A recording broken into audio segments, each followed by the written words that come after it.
the contact that you're making with the chair.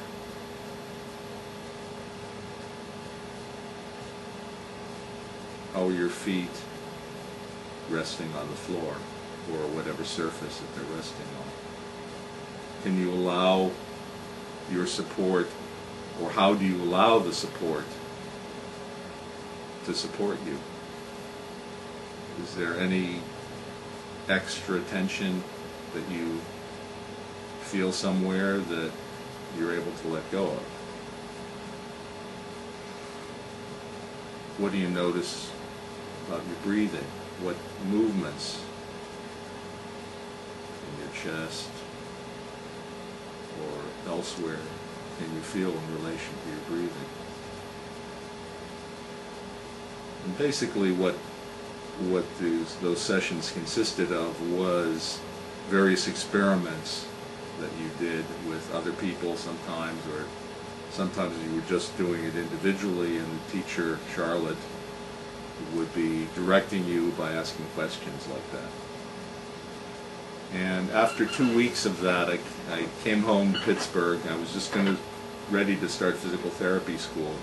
And my mother noticed, Bruce, you're standing so much, your posture is so much better, you're standing better. And I wasn't trying to support myself or hold myself in any particular way, but there was that intensive experience of noticing, paying attention, getting down to the nonverbal level was very, very helpful. So I knew that something was up with that, and it was always a thread that ran through my physical therapy studies, and then afterwards when I became a physical therapist and continued to study on my own, because you have to continue your education process with that. Also, at that seminar in 1979, this was just before I had already been accepted to physical therapy school, Charlotte had suggested that I study the Alexander technique. She observed certain things in me that she thought that would help. So with that recommendation and with the sensory awareness work, that's what I took with me. That was a strong message that I took with me in physical therapy school, which gave what I was doing there, whatever I was learning, that was mixed, that went into the mix, and I think it was a little bit different than what a lot of other people may have been able to find. And so when did you graduate with a degree in physical therapy? 1981. And when did you enroll in an Alexander Technique teacher training program? Well, let's see, I met my now wife in 1981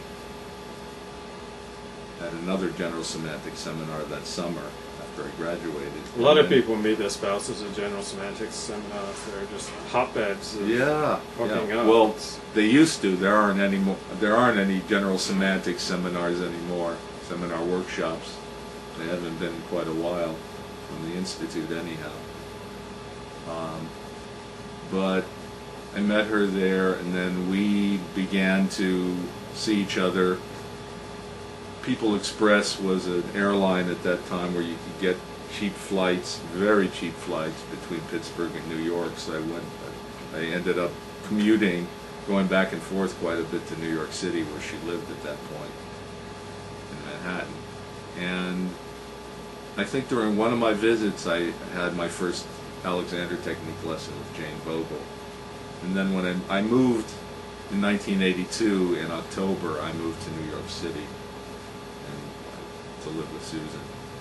And at that point, I was working, I got a job at the U.S. Postal Service physical therapy clinic that they had in at the James A. Farley building across from Penn Station on 8th Avenue. And so I worked there a few years, began to take Alexander Technique lessons with Ann Rodiger, who was down in Soho. I think she has a teaching course now, training course. Yes. And she wasn't in MSAT, or the American Society with the Alexander technique for a number of years, but I guess she finally joined. I don't know what she's doing with that, but she was an excellent teacher. She was a dancer, and she brought that body of knowledge to her teaching. Very interesting. And from there, once I was doing, I joined the course that Truth Matthews and his wife Ann and his daughter Christine Batten had on McDougal Street. What was it called? The IRDEET was the initials, and the Institute for Research, Development, and Education in the Alexander Technique.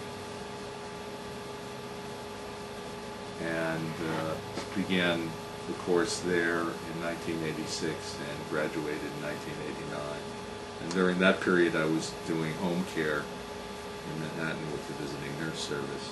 So it was an interesting time because I was taking some of my work with the Alexander and bringing it right into my physical therapy, just in terms of the quality of contact. Because when you're a physical therapist who does home care, or any physical therapist, you have to touch people. It's a close contact work with the patients you're working with. Yeah.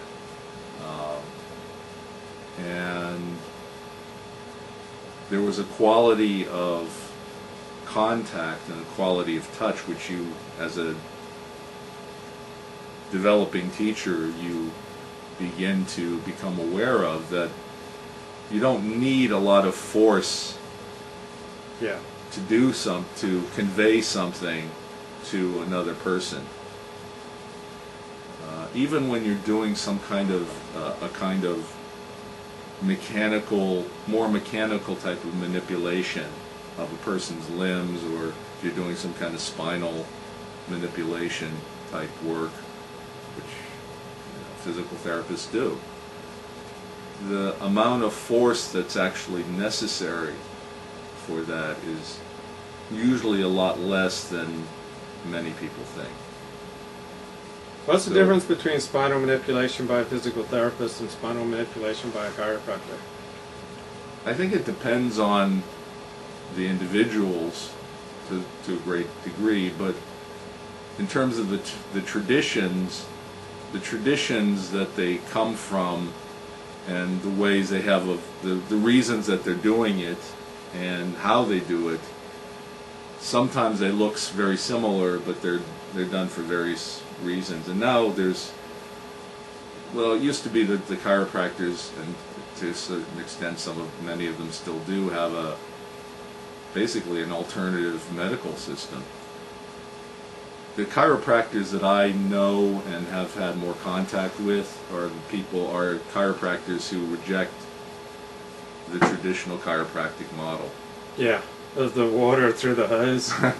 The energy, the vital energy in the spine, and that there are subluxations, there are malplacements of the spinal processes and the spinal bones that you can see on X-rays, and that basically what they do is a high velocity, low amplitude, hopefully low amplitude thrust manipulation, which is it's a technique that has its usefulness, no question about it.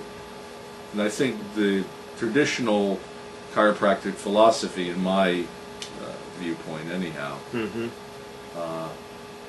tends to be what they do. Yeah.